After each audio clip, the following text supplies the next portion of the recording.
Union Affairs Officer. Serving as the head of the union and chair of the trustee board, the Union Affairs Officer is responsible for leading coordination between senior university staff and the Students' Union, as well as working with the colleges. Their key responsibilities are representing students in senior university discussions, working with college committees, and acting as the head of the union. Hello, my name's Antonia and I am joined by Sharon Alvarez. So Sharon, your manifesto is kind of based on 3 key points which we'll try and cover as much as possible. So starting with the bracket of championing inclusion, for all you propose provision of 2 rooms per college at an 80% discount for students who can prove they would not otherwise be able to study in the UK, as well as scholarships to support students from countries experiencing currency devaluation. But as less than 1/3 of students at York are from international backgrounds, what plans do you have to support home students from low-income backgrounds? Yeah, thanks very much, Antonia, for your question. It's really important for the Students' Union to support international students, but with my manifesto, I'm trying also to embrace local students. So it's really important to knock that door to see what happens, and then also support local students to do that. In my manifesto, mainly in that idea, we are seeking to improve a little bit of the life of international students, because when you come here in the UK, it's really heartbreaking what is happening with the money because of the money exchange. So of course local students are going to be there, but I think we need to first tackle some of the things that are still happening with international students, and then of course support local ones. Mm-hmm. So another one of your pledges surrounding international students creates scholarships of up to 15,000 for students from countries facing economic precarity. However, amongst the university's current financial difficulties, how do you plan to implement this when we're having to take measures like voluntary severance for staff? Mm-hmm.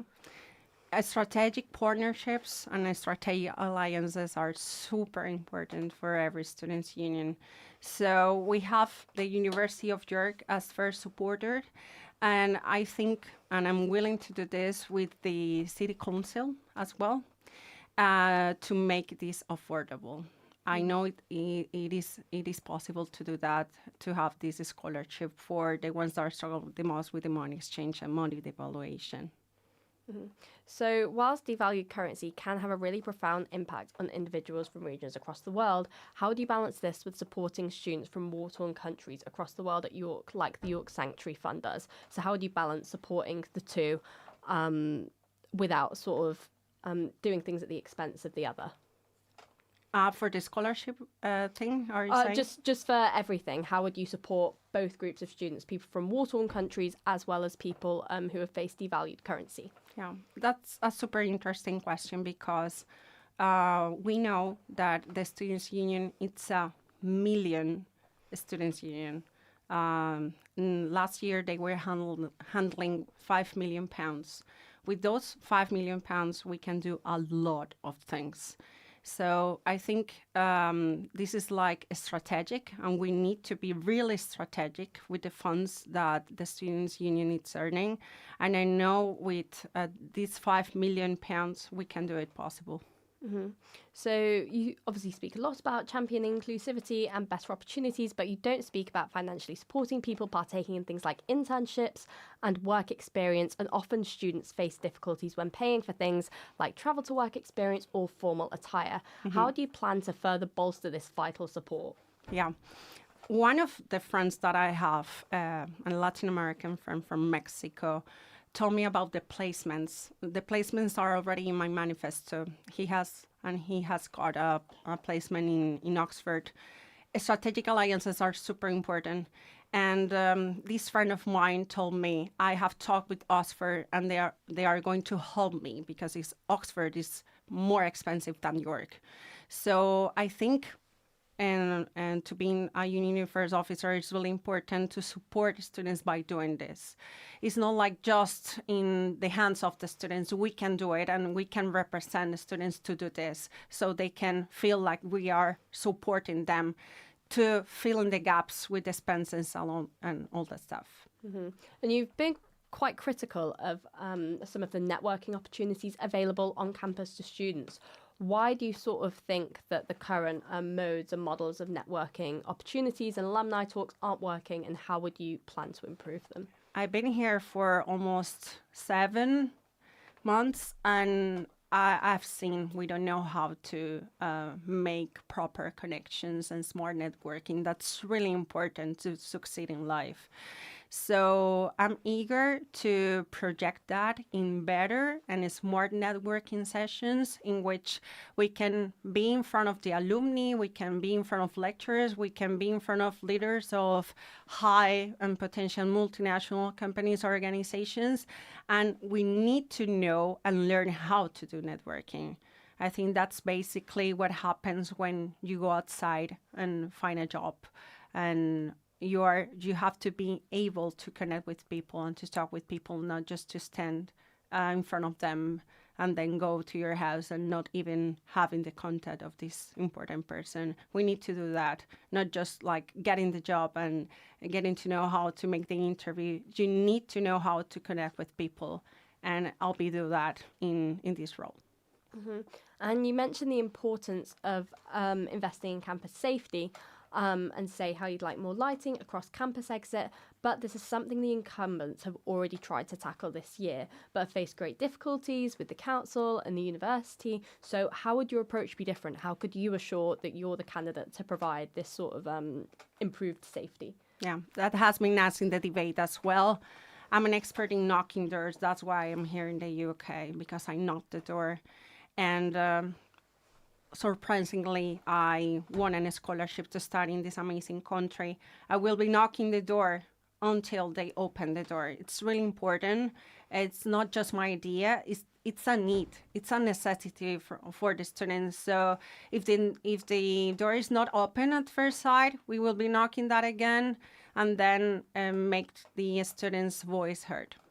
And then furthermore, under the bracket of investing in campus safety, you mentioned placing inclusive microwaves in places like the piazza and library. However, there already is a range of microwaves available across campus, including in the library.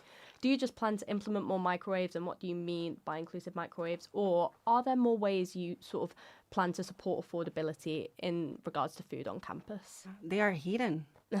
I remember when I arrived to the university, I was like, where are them? Where are them? And it's really hard to find them. In Piazza, we have 2 microwaves, but they are in front of the offices of the lecturers, and they don't feel inclusive. That's why in my manifesto I put inclusive microwaves, because we need to know they are ours, and they are for our food.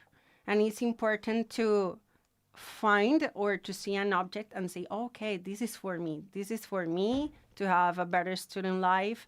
So that's why we need to see them, and actually see them like in the ground floor or something, to use them. So then you're the last candidate to be interviewed tonight, and Union Affairs is one of the most contested roles with 5 other candidates in the running. But just finally, what do you think makes you the best candidate? What makes you stand out from all the other candidates that we've heard from tonight? Yeah, I love people. I love to serve others. And that's why I made a huge choice in my life to work in multinational companies, and then working in a university back in my home country in Colombia, in which I really knew that people were my thing. So I'm here just to serve people, to listen to the students. That's why my ideas are not just mine. I heard my colleagues, I heard my friends, I heard the local students as well. And my ideas are yours, and I will be more than happy to be in this role and to make that team building with the other candidates that are running to be sabbatical officers. So that will be a lifetime opportunity. Yeah, and then just finally, are you able to summarize your manifesto or your goals in just 3 words? Smart ways to find jobs and connect with people, championing inclusivity for all, and investing in our campus and safety. And are all those sort of equal importance to you, would you say? Yes. Wonderful. That's amazing. Thank you so Yeah. much, Thank Sharon. you, You've been our Antonia. last candidate tonight. Thank you. So thank you all for tuning in, and we will be handing back to the green room.